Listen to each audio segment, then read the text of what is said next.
ভাৰতৰ সন্মানীয় গৃহমন্ত্ৰী আমাৰ সকলোৰে প্ৰেৰণাৰ প্ৰতীক শ্ৰী অমিত শ্বাহ ডাঙৰীয়া, ভাৰত চৰকাৰৰ মন্ত্ৰী শ্ৰী সৰ্বানন্দ সোণোৱাল ডাঙৰীয়া, ভাৰত চৰকাৰৰ ৰাজ্যিক মন্ত্ৰী পবিত্ৰ মাৰ্ঘেৰিটা ডাঙৰীয়া, অসম মন্ত্ৰীসভাৰ মোৰ সতীৰ্থসকল, সন্মানীয় বিধায়কসকল, শ্ৰীমন্ত শংকৰদেৱ কলাক্ষেত্ৰৰ উপসভাপতি শ্ৰী প্ৰাঞ্জল শইকীয়াকে আদি কৰি আজিৰ মঞ্চত উপস্থিত সুধীবৃন্দ, প্ৰেক্ষাগৃহত উপস্থিত সন্মানীয় ৰাইজ, আই মাতৃসকল আৰু যুৱক যুৱতী বন্ধু বান্ধৱীসকল, অসমৰ সাংস্কৃতিক আৰু জাতীয় চেতনাত অমৰত্ব লাভ কৰা দুগৰাকী মহান শিল্পী ৰূপকোঁৱৰ জ্যোতিপ্ৰসাদ আগৰৱালা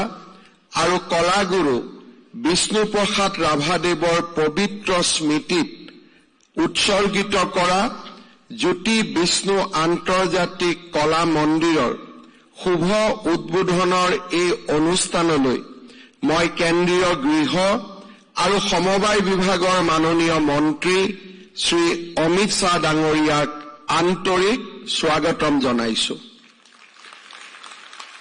শ্ৰী অমিত শ্বাহ ডাঙৰীয়াৰ কৰ কমলৰে খন্তেক সময় আগতে গুৱাহাটীৰ পুলিচ আয়ুক্তৰ কাৰ্যালয়, আজি ৰাতিপুৱা শ্ৰীমন্ত শংকৰদেৱ আৱিৰ্ভাৱ ক্ষেত্ৰ আৰু এতিয়া জ্যোতি বিষ্ণু আন্তৰ্জাতিক কলা মন্দিৰ, অসমীয়া সংস্কৃতিৰ ই এক নৱজাগৰণৰ সময়।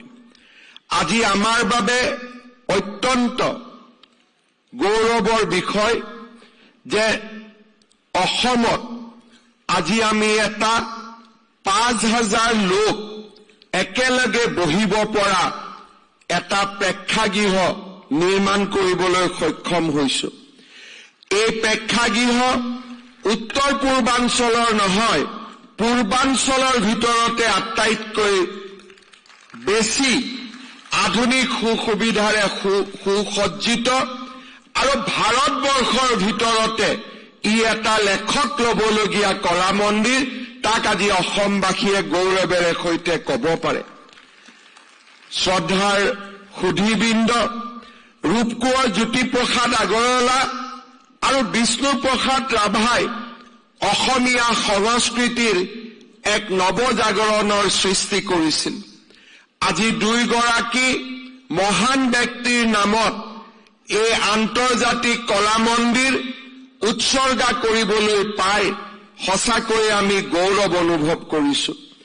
এই সুযোগতে এই প্ৰকল্পৰ উপদেষ্টা সমিতিৰ দায়িত্বত থকা শ্ৰী অনুপজ্যোতি চৌধুৰী, ৰঞ্জিত গগৈ, মাধুৰিমা চৌধুৰী, অঞ্জনাময়ী শইকীয়া, প্ৰবীণ শইকীয়া, ডক্টৰ সংগীতা কাকতি, শ্ৰীমতী মঞ্জু বৰা, প্ৰাঞ্জল শইকীয়া, শ্ৰী মনোজ ৰয় আৰু ভাস্কৰ্য শিল্পী বিজু দাসকো মই আন্তৰিক অভিনন্দন আৰু ধন্যবাদ জনাইছো। শ্ৰদ্ধাৰ ৰাইজ, আজি যদি আমি কেইটামান বছৰৰ আগলৈকে উভতি চাওঁ, অসমত আমি ৰাতিপুৱা দেখিছিলো বন্দুক, গুলী আৰু বোমৰ শব্দত। আজি কেন্দ্ৰীয় গৃহমন্ত্ৰী অমিত শ্বাহ ডাঙৰীয়াৰ নেতৃত্বত এখনৰ পিছত এখনকৈ ৰাজ্যত শান্তি চুক্তি স্বাক্ষৰ হ'ল আৰু অসমৰ উন্নতি আৰু বিকাশৰ এক নতুন পথ তেখেতে অংকন কৰিলে। প্ৰধানমন্ত্ৰী নৰেন্দ্ৰ মোদীয়ে দুহাতেৰে অসমৰ উন্নয়নৰ বাবে আমাক আশীৰ্বাদ কৰিলে। যোৱা কালি ৰিজাৰ্ভ বেংক অৱ ইণ্ডিয়াই তেওঁলোকৰ অৰ্থনৈতিক সমীক্ষাত অসমক ভাৰতৰ ভিতৰতে ফাষ্টেষ্ট গ্ৰয়িং ইকনমি হিচাপে আমাক সম্পূৰ্ণৰূপে মৰ্যাদা প্ৰদান কৰিছে। আজি ই এক নৱজাগ্ৰত অসম। এই প্ৰধানমন্ত্ৰী নৰেন্দ্ৰ মোদী ডাঙৰীয়াৰ নেতৃত্বতে চৰাইদেউ মৈদামে বিশ্ব ঐতিহ্যৰ স্বীকৃতি পালে। প্ৰধানমন্ত্ৰী নৰেন্দ্ৰ মোদী ডাঙৰীয়াৰ নেতৃত্বতে অসমীয়া ভাষা ধ্ৰুপদী ভাষালৈ ৰূপান্তৰ হ'ল। প্ৰধানমন্ত্ৰী মোদী ডাঙৰীয়াৰ নেতৃত্বতে লাচিত বৰফুকনৰ আজি সুবিশাল প্ৰতিমূৰ্তি আৰু তেখেতৰ অক্ষয় কীৰ্তি আজি দেশৰ চুকে কোণে বিয়পি পৰিল।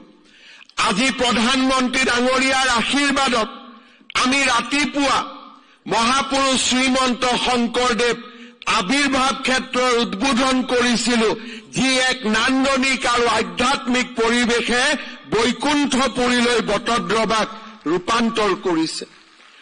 সাংস্কৃতিক নৱজাগৰণৰ লগে লগে অসমত আজি অৰ্থনৈতিক নৱজাগৰণ আৰম্ভ হৈছে। ছেমি কণ্ডাক্টৰৰ পৰা সাৰ কাৰখানালৈ আৰু আমাৰ ৰাজ্যৰ বিকাশে আকাশ চুবৰ বাবে আজি তীব্ৰ গতিত গতি কৰিছে। নৱজাগ্ৰত অসমৰ বাবে আমি নতুন নতুন ইনফ্ৰাষ্ট্ৰাকচাৰ নিৰ্মাণ কৰিছো আৰু কৰিবলৈ উদ্যত হৈছো। প্ৰথমবাৰৰ বাবে কাজিৰঙাৰ ওপৰত 32 কিলোমিটাৰৰ এলিভেটেড কৰিডৰ, গুৱাহাটীৰ মাজেৰে ৰিং ৰোড, ব্ৰহ্মপুত্ৰৰ ওপৰত প্ৰতিখন জিলাতে একোখনকৈ দলং, একোখনকৈ বিশ্ববিদ্যালয়, একোখনকৈ মেডিকেল কলেজ আজি অসমে আকাশ চুবৰ বাবে গতি কৰিছে। কিন্তু অসমৰ এই নৱজাগৰণৰ সময়টো আমি অসমৰ কৰুণা আৰু মমতাৰে ভৰা আমি আমাৰ জাতিৰ পৰিচয় পাহৰিব খোজা নাই। যি সময়ত আমি সাংস্কৃতিক নৱজাগৰণৰ বাবে কাম কৰিছো, যি সময়ত আমি অৰ্থনৈতিক বিকাশৰ বাবে কাম কৰিছো, সেই সময়ত আমাৰ মমতা আৰু কৰুণাই আজি 13,000 শিশুক মৃত্যুৰ দুৱাৰদলিৰ পৰা লৈ আহি আজি সুস্থ সবল এক যৌৱনৰ অধিকাৰী কৰিছে। ভাৰতৰ আন ৰাজ্যত এই উদাহৰণ আমি দেখিবলৈ নাপাওঁ। আজি আমাৰ ৰাজ্যত কোনোবা শিশুৰ হৃদয়ৰ অস্ত্ৰোপচাৰৰ প্ৰয়োজন হৈছে, ৰাজ্য চৰকাৰ তেওঁৰ লগত থিয় দিছে। কাৰোবাক বন মেৰু ট্ৰান্সপ্লান্টৰ প্ৰয়োজন হৈছে, ৰাজ্য চৰকাৰে তাৰ লগত থিয় দিছে, পৰিয়ালটোৰ লগত থিয় দিছে। কাৰোবাক লিভাৰ ট্ৰান্সপ্লান্টৰ প্ৰয়োজন হৈছে, এটাও কণমানি শিশুক আমি কেতিয়াও অকলশৰীয়া অনুভৱ কৰিব দিয়া নাই। আমি তেওঁলোকৰ লগত মমতা আৰু কৰুণা লৈ উপস্থিত আছো। এইখনে হৈছে নৱজাগ্ৰত অসম। এইখনে হৈছে আমাৰ সপোনৰ অসম। এইখনে হৈছে লাচিতৰ অসম। এইখনে হৈছে মহাপুৰুষ শ্ৰীমন্ত শংকৰদেৱৰ অসম। এইখনে হৈছে জ্যোতিপ্ৰসাদ আগৰৱালাৰ অসম, কলাগুৰু বিষ্ণুপ্ৰসাদ ৰাভাৰ অসম, ডক্টৰ ভূপেন হাজৰিকাৰ অসম, জুবিন গাৰ্গৰ অসম। আৰু আজি আমি সেইখন অসমকে আগুৱাই লৈ যোৱাৰ বাবে পণ কৰিছো। আমি সেইখন অসমকে আজি ভাৰতৰ সৰ্বশ্ৰেষ্ঠ ৰাজ্যলৈ ৰূপান্তৰ কৰাৰ সপোন দেখিছো।